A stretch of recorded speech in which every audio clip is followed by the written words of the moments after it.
शस्त्र भी चाहिए शास्त्र के साथ।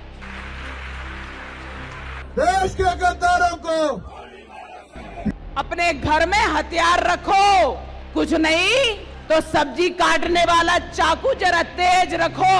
क्या हो रहा है हिंदुओं के साथ, ये सोचना चाहिए। अरे मैं तो कहता हूं क्यों हिंदू मुस्लिम में बांटते हो भारत को, कि बटोगे तो कटोगे। अब समय आ गया है कि शस्त्र और शास्त्र उनके साथ चले के हो। खींचो न कमानों को न तलवार निकालो, जब तोप मुकाबल हो तो अखबार निकालो। अकबर इलाहाबादी जब ये शेर लिख रहे होंगे तो उन्हें पता नहीं होगा कि 2024 के भारत में भी कुछ नेता पढ़ने वाले बच्चों के बीच जाकर कहेंगे कि शास्त्र के साथ अब शस्त्र की भी जरूरत है। कुछ नेता गोली मारने के लिए भीड़ तैयार करेंगे तो कुछ नेता हिंदू राष्ट्र बनाने के लिए तो धर्म को खतरे में बचाने के लिए एक भीड़ तैयार कर रहे होंगे, जिसमें गरीब कमजोर मजलूमों के बच्चे बच्चियां होंगी। लेकिन जो नेता ये नफरती भीड़ तैयार कर रहे होंगे उनके अपने बेटा बेटियां किसी अच्छे स्कूल में या विदेश में पढ़ाई करके अपना भविष्य बना रहे होंगे। वो धर्म बचाने के लिए कभी अपने हाथ में बंदूक या तलवार नहीं ले रहे होंगे। नाली के गैस से चाय कौन बनाएगा, बादल आने पर रडार किसका छिपेगा, या पकोड़ा कौन बेचेगा, किसके बच्चों के लिए ये बात कही जा रही है, ये तय करना इस देश के लोगों की जिम्मेदारी है। बाकी लोगों के बच्चे बीसीसीआई के चेयरमैन से होते हुए आईसीसी के चेयरमैन तक पहुंच जाएंगे, धर्म बचाने नहीं आएंगे। इसलिए शास्त्र के साथ शस्त्र की बात करने वालों के बच्चों को जानिए और अपने बच्चों के भविष्य को जानिए। आज की वीडियो में विस्तार से इसकी पड़ताल करने जा रहा हूं। सुनिएगा, सोचिएगा। त्रिशूल और तलवार और बंदूक आपके बच्चों का भविष्य नहीं बचाएगी, कलम और किताब बचाएगी। स्वागत है आप सबका डॉक्टर लक्ष्मण यादव के सोशल मीडिया प्लेटफॉर्म पर। बाबा साहब डॉक्टर भीमराव अंबेडकर ने एक बार किसी बातचीत में कहा कि सुबह 2 घंटियां बजती हैं। अगर तुम स्कूल की घंटी को सुनोगे और उधर अपने बच्चों को भेजोगे तो आने वाली पीढ़ियां आजाद और ताकतवर पैदा होंगी, जो अपने हक, अधिकार और सम्मान के लिए लड़ेंगी और सभ्यता और समाज को आगे ले जाएंगी। कोई भी सभ्य समाज अपने देश में कलम और किताब को अहमियत देता है। वह शिक्षा के शैक्षणिक संस्थानों को बनाता है, नई तकनीकी, ज्ञान, विज्ञान, अनुसंधान की बात करता है ताकि उसका मुल्क तरक्की करे, देश आगे बढ़े, अपनी मुश्किलों का समाधान खोजे ताकि सब खुशहाली की तरफ आगे बढ़े। मगर उस देश और उस समाज को चिंता करनी चाहिए जिसके नेता शस्त्र के साथ भाषण देते हुए विद्यार्थियों को उकसाएं कि अब शास्त्र के साथ शस्त्र भी लेना होगा। चाकू तेज करके चलाओ, अपने घर में चाकू तेज करके रखो, तुम्हारा धर्म खतरे में है। और दूसरी तरफ शिक्षा बर्बाद करने की नीतियां बनाई जाए। चुने हुए मुख्यमंत्री जो बहुत पढ़े लिखे हों वो राम और भरत को याद करके एक मजाकिया टिप्पणी करें कि मैं मुख्यमंत्री की कुर्सी पर नहीं बैठूंगी। जिस तरह भरत जी ने 14 साल तक भगवान श्री राम की खड़ाऊ रखकर अयोध्या का शासन संभाला, उसी तरह से आने वाले 4 महीने के लिए मैं दिल्ली सरकार चलाऊंगी। और एक चुना हुआ सांसद बच्चों के बीच जाकर कहता है शास्त्र के साथ शस्त्र भी चलाने की बात करनी होगी।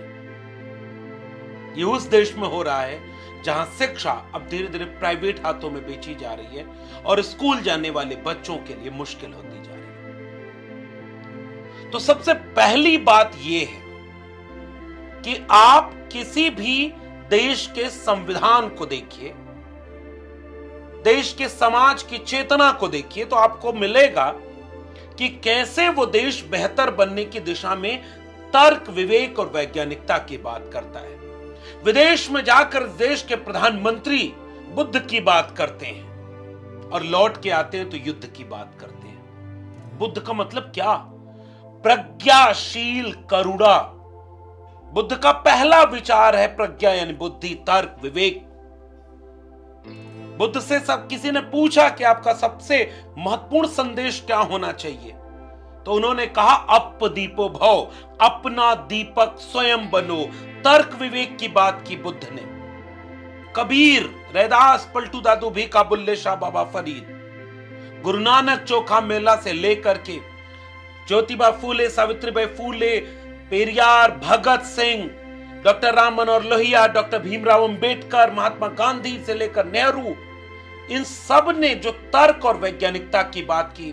बाबा साहब अंबेडकर के संविधान में संविधान सभा ने सहमति के साथ आर्टिकल 51A में यह बात लिखी कि हम अपने नागरिकों को तर्क, विवेक और वैज्ञानिकता की बात करेंगे। और आज गोरखपुर के सांसद, भारतीय जनता पार्टी के नेता रवि किशन वहां पर जाकर भाषण दे रहे हैं। शास्त्र के साथ शस्त्र भी चलाने की बात होनी चाहिए। शास्त्र के साथ शस्त्र चलाने की बात कौन कर रहा? रवि किशन, गोरखपुर के सांसद। अब ये बात देखनी और समझने की है कि खुद गोरखपुर के जो रवि किशन हैं, उनके बच्चों का क्या हाल? माना यह जा रहा है कि उनके बच्चे विदेश में पढ़ते हैं या देश के किसी अच्छे स्कूल में पढ़ते हैं, और वो ट्विटर पर ट्रेंड चलाते हैं कि हमें चाहिए गुरुकुल। गुरुकुल की मांग करने वाले भारतीय जनता पार्टी के नेता, जिसमें से Piyush Goyal Don Bosco school में पढ़े, विदेश में पढ़ाई की, जेपी नड्डा ने सेंट जेवियर से पढ़ाई की, और वो लोग कुछ दिन पहले ट्विटर पर ट्रेंड चला रहे थे कि भारत मांगे गुरुकुल, यानी आधुनिक शिक्षा नहीं चाहिए उन्हें। पीयूष गोयल की परंपरा, एक तो परिवार से आते हैं लेकिन उनकी बात नहीं की जाएगी।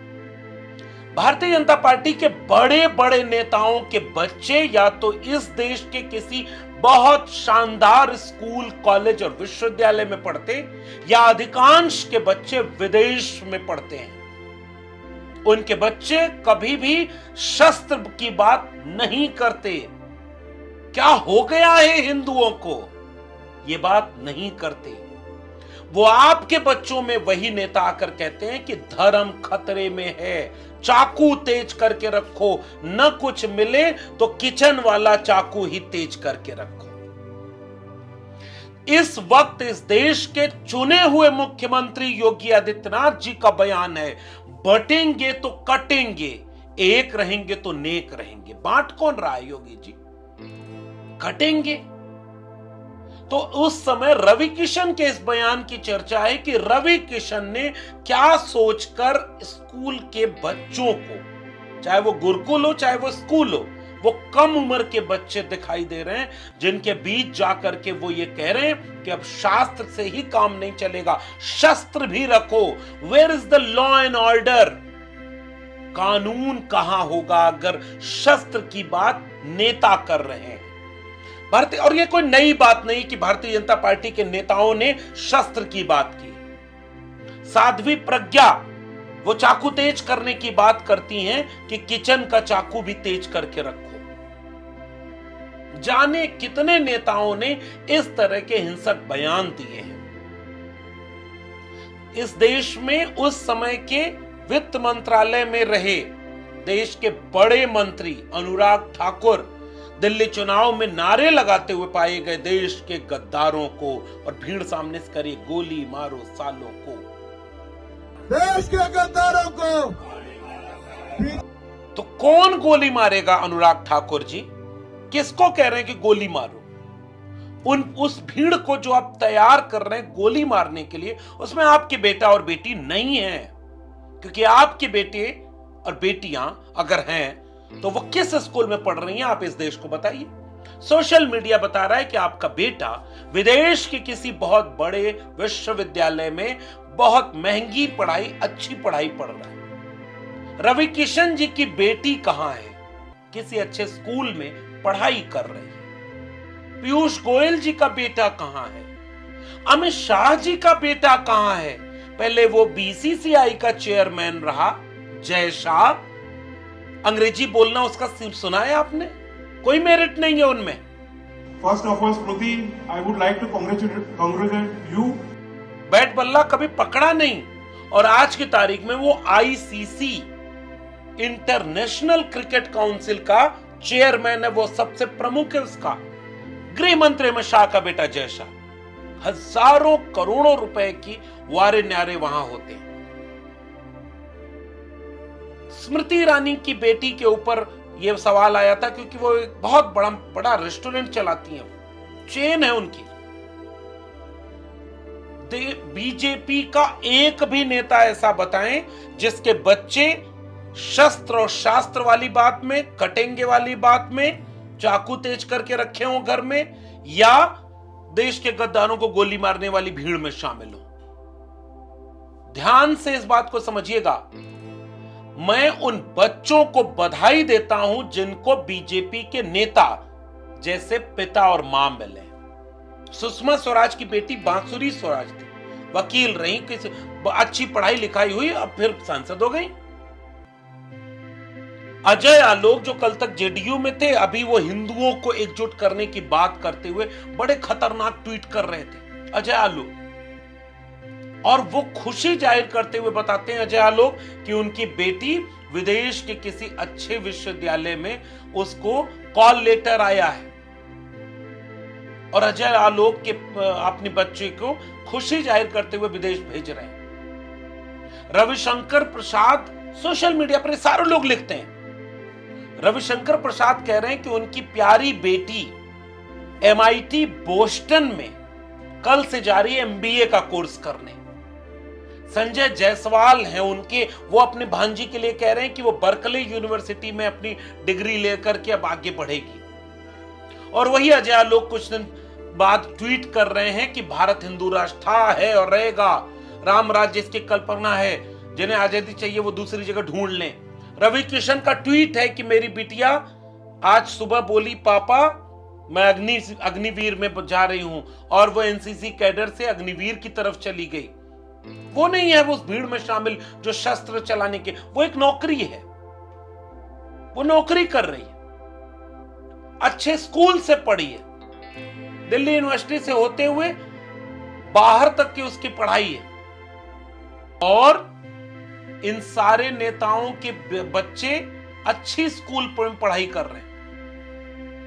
शुक्रिया अदा करना चाहिए उन बेटे और बेटियों को जिनके माता पिता पढ़ाई की कीमत पहचानते हैं। और मैं बधाई दूंगा उन सारे बच्चों को जो भारतीय जनता पार्टी के नेताओं के बच्चे हैं, वो अच्छे स्कूल में पढ़ रहे हैं, इसका पूरा हक उन्हें है। वो और अच्छे स्कूल में पढ़ें, वो और आगे बढ़ें। वो बीसीसीआई के चेयरमैन से आईसीसी के चेयरमैन ही क्यों बने, वो फीफा के भी चेयरमैन बन जाएं, वो बैडमिंटन विंबलडन के भी चेयरमैन बन जाएं। जय शाह जी, हम सबको बधाई देते हैं, मगर गरीब, कमजोर, मजलूम, दलित, पिछड़े, आदिवासी घरों के बच्चों का क्या हो रहा है, हमारी चिंता इससे है। उनके बच्चों से हमें कोई ऐतराज नहीं, वो और अच्छे स्कूल में पढ़ के आगे बढ़े, लेकिन गरीब, कमजोर, मजलूम के बच्चों को यही भाजपा वाले क्यों ये कह रहे हैं कि शास्त्र से काम अब नहीं चलेगा, शस्त्र भी रखना होगा, क्योंकि हिंदुओं क्या हो गया है तुमको, तुम्हारे ऊपर संकट के बादल मंडरा रहे हैं। तो उनके बेटा बेटी हिंदू नहीं है क्या? गरीब, कमजोर, मजलूम, दलित, पिछड़े, आदिवासी, किसान के बच्चे ही क्यों धर्म बचाने जाएंगे? गृह मंत्री अमित शाह का बेटा जय शाह आईसीसी का चेयरमैन जो बन गया है, एक आध बार वो भी धर्म बचाने क्यों नहीं आता? और रवि किशन जिन्होंने ये टिप्पणी की है, वह क्यों अपने बच्चों को अच्छी शिक्षा दे रहे हैं? और जब हम और आप बात कर रहे हैं तो इस देश में न्यू एजुकेशन पॉलिसी लागू कर दी गई है जो ग्रेजुअली सेल्फ फाइनेंस कोर्सेज की तरफ जा रही है, यानी पढ़ाई अब इस देश में महंगी होगी। ग्रेडेड ऑटोनॉमी के साथ आपको इकोनॉमिकल ऑटोनॉमी दे दी गई है न्यू एजुकेशन पॉलिसी में, क्योंकि अब स्कूल, कॉलेज, विश्वविद्यालय अपने से फंड जनरेट करें और स्वायत्त होकर के शिक्षा दें। तो विश्वविद्यालय, स्कूल, कॉलेज फंड कहां से जनरेट करेंगे? विद्यार्थियों की फीस से। और टीचर कम रखेंगे, उनको सैलरी कम देंगे और विद्यार्थियों की फीस महंगी करेंगे। तो गरीब, कमजोर उनके बच्चों के लिए स्कूल बर्बाद हो रहे हैं। अकेले अगर उत्तर प्रदेश, मध्य प्रदेश, महाराष्ट्र, बिहार इनके सरकारी स्कूलों को जोड़ लें तो कई हजारों और लाख से भी ऊपर अगर यह आंकड़ा चला जाए तो आश्चर्य मत मानिएगा, सरकारी स्कूल बंद कर दिए गए। और जो हैं वहां जाने के लिए कीचड़ में सने पैर लेकर गरीबों, कमजोरों, मजलूमों के बच्चे पढ़ने जाते हैं। उन्हें अच्छी शिक्षा नहीं मिल रही, उनके बच्चे विदेश में जाकर नहीं पढ़ पा रहे, या उन्हें अपनी जेब में इतना पैसा नहीं है कि वो अपने बच्चों को अच्छी शिक्षा दे पाए। तो फिर क्या वो नाली के गैस से चाय बनाने के लिए ये वाली ट्रेनिंग लेंगे जो प्रधानमंत्री नरेंद्र मोदी जी ने किया?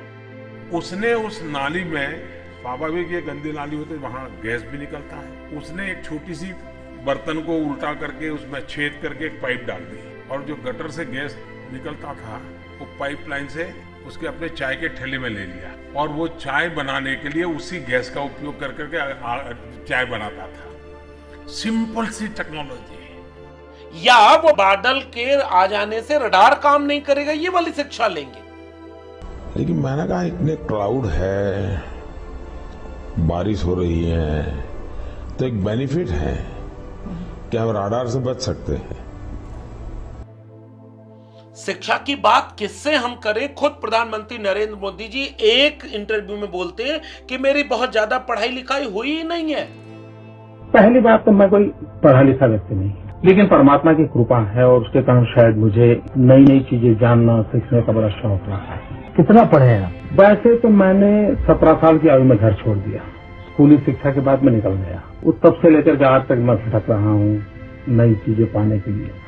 सिर्फ स्कूल तक पढ़े, मतलब प्राइमरी स्कूल तक? हाई स्कूल तक, हाई स्कूल। बाद में पता चलता है कि प्रेस कॉन्फ्रेंस करके बताया जा रहा है कि प्रधानमंत्री नरेंद्र मोदी जी की डिग्री ये रही बीए की और ये रही एमए की, MA in entire political science.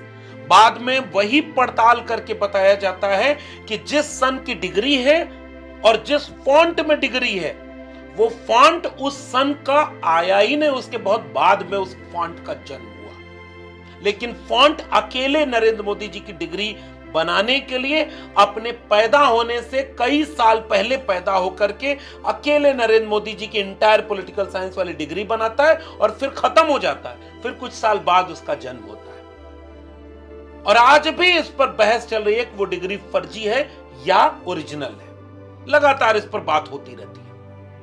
Bharatiya Janata party की तरफ से कहा गया ये ओरिजिनल डिग्री है, लेकिन प्रधानमंत्री जी अपने पहले इंटरव्यू में बोल चुके हैं कि उनकी ज्यादा पढ़ाई नहीं हुई। 17 साल में तो घर छोड़ के चले गए, 35 साल भिक्षा मांग कर खाई, और फिर उन्होंने देखा कि एक व्यक्ति कैसे नाली के गैस से चाय बनाता है। पकौड़ा बेचना रोजगार है कि नहीं? अगर आपके बच्चों के लिए यह भारत तैयार किया जा रहा है और उनके बच्चों के लिए कौन सा भारत तैयार किया जा रहा है? इसलिए कलम और किताब बचाइए, शस्त्र की जरूरत नहीं है इस देश को। उसके लिए इस देश में पुलिस है, प्रशासन है, सेना है। उन लोगों को इस बात की तनख्वाह दी जाती है कि वो जहां कानून का राज और राष्ट्र का संप्रभुता और स्वायत्तता की रक्षा करनी है, कानून की रक्षा और देश की रक्षा करने के लिए पुलिस और सेना है। अगर आपको अपनी बात करनी है तो अपने बच्चों को भी पुलिस या सेना में भेजें, वो नौकरी भी करेंगे, सैलरी मिलेगी, घर चलेगा। इन भाजपा के नेताओं से अपने बच्चों को बचाएं जो आपके बच्चों से कलम और किताब छीन करके कह रहे हैं शस्त्र हाथ में लो। रवि किशन जी नहीं अपने बच्चों के हाथ में शस्त्र लिए हैं, केवल बुनियादी बात है। इसलिए पढ़ेगा इंडिया तब आगे बढ़ेगा इंडिया। लेकिन एक और बात कि दिल्ली में एक मुख्यमंत्री बनी आतिशी, पहले वो आतिशी मार लेना थी, फिर आतिशी सिंह। राजनीति की कुछ व्यवहारिक दिक्कतें होती हैं, ये बात सब समझते हैं, कई बार बस उसे स्वीकार नहीं कर पाते। अतिशी मार्लेना से अतिशी सिंह हुई और जब वो शपथ ग्रहण की तो केवल अतिशी शब्द बोलती। बहुत ज़हीन महिला है, पढ़ी लिखी है, सेंट स्टीफन कॉलेज दिल्ली विश्वविद्यालय से लेकर के विदेश तक पढ़ी हैं, बहुत सौम्य है, सुशील है, मधुर बोलती हैं। शिक्षा के क्षेत्र में जब मनीष सिसोदिया शिक्षा मंत्री थे तो उनके साथ उन्होंने काम करके दिल्ली के स्कूलों को बहुत बेहतर किया। आम आदमी पार्टी शिक्षा को लेकर के बहुत सजग रहती है, पढ़े लिखे लोग वहां हैं, लेकिन अफसोस होता है कि जब वो पढ़े लिखे लोग कहते हैं कि भारत की अर्थव्यवस्था इसलिए गिर रही क्योंकि नोट पर, इंडियन करेंसी पर लक्ष्मी और गणेश की फोटो नहीं है। और वही अतिशी सिंह पढ़ी लिखी होने के बाद भी मुख्यमंत्री की कुर्सी पर न बैठकर बगल में कुर्सी लगा करके एक मिथकीय इमोशन कहती हैं कि भगवान राम की तरह हम उन कुर्सी पर नहीं बैठेंगे, भरत की तरह हम चरण पादुका रख करके सेवा करेंगे दिल्ली की। राजनीति है, राजनीति में कोई रोता है, कोई गाली खाता है 1.5-2 किलो 2.5 किलो रोज, कोई इमोशन करता है, कोई कुछ भी करता है। राजनीति राजनीति है, झूठ बोलता है कोई, लेकिन पढ़े लिखे लोगों से यह उम्मीद की जाती है कि वो एक नई राजनीति करेंगे। लेकिन अतिशी जो दिल्ली की मुख्यमंत्री हैं, जब वो ये काम करती हैं तो इस पर भी सवाल पूछे जाते हैं कि मुख्यमंत्री की कुर्सी लोकतंत्र में राजा की कुर्सी की तरह नहीं होती। ये राजतंत्र नहीं, लोकतंत्र है। इसमें पद का, संवैधानिक पद का महत्व होता है। लेकिन क्या इस देश को हो गया है, इस पर विचार आज होना चाहिए। तो शिक्षा केवल डिग्री वाली भी नहीं होनी चाहिए, शिक्षा चेतना वाली होनी चाहिए। इसलिए आपको चिंता होनी चाहिए स्कूल, कॉलेज और विश्वविद्यालय की। आपको चिंता होनी चाहिए अपने बच्चों के भविष्य की। आपको पता होना चाहिए कि अगर उत्तर प्रदेश में आपके बच्चे कांवड़ ढोने जाएंगे तो हेलीकॉप्टर से फूलों की बारिश होगी, पुलिस प्रशासन उनकी सेवा में तत्पर रहेगा।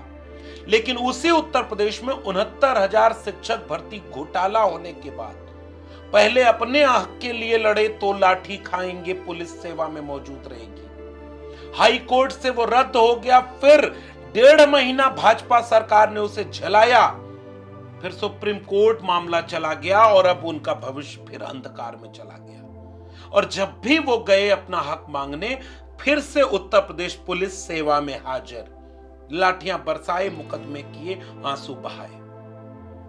आज की तारीख में हायर एजुकेशन में पहुंचने वाले देश के युवाओं की आबादी 3% से भी कम है, उसमें भी रिसर्च में जाने वाले 1% से भी कम युवा हैं। स्कूल में ड्रॉप आउट रेट बढ़ रहा है, यानी छोड़ के स्कूल जा रहे हैं क्योंकि नहीं है घर में खाने को। और गरीब कमजोर अगर आप हैं तो आपके बच्चों को अच्छी शिक्षा नहीं मिलेगी। फिर अचानक कोई नेता आएगा, फिर आपके भाषण में, आपकी रैली में, और आपके बच्चे से कहेगा कि क्या हो गया है हिंदुओं को, अब शास्त्र के साथ साथ शस्त्र की भी शिक्षा लेनी होगी। क्या हो रहा है हिंदुओं के साथ, ये सोचना चाहिए। इस देश में आरएसएस ने पहले एक बयान दिया है कि हमारे पास ऐसी सेना है कि जरूरत पड़ी तो हम रक्षा के लिए तैयार होंगे। कृपा करके अपने बच्चों को ऐसे लोगों के हाथ इस्तेमाल होने से बचाइएगा, वरना कोई रवि किशन, वरना कोई अनुराग ठाकुर, वरना कोई अमित शाह, वरना कोई राजनाथ सिंह, वरना कोई साध्वी प्रज्ञा, वरना कोई पीयूष गोयल, वरना कोई अजय आलोक, ऐसे नेता आकर के आपके बच्चों को धर्म बचाने के लिए झोंकवा देंगे, तलवार देकर हाथ में, शस्त्र देकर हाथ में, और ये नहीं बताएंगे आपसे कि उनके अपने बच्चे देश के या विदेश के किसी बहुत अच्छे विश्वविद्यालय में पढ़ने गए हैं। वो धर्म बचाने नहीं आएंगे।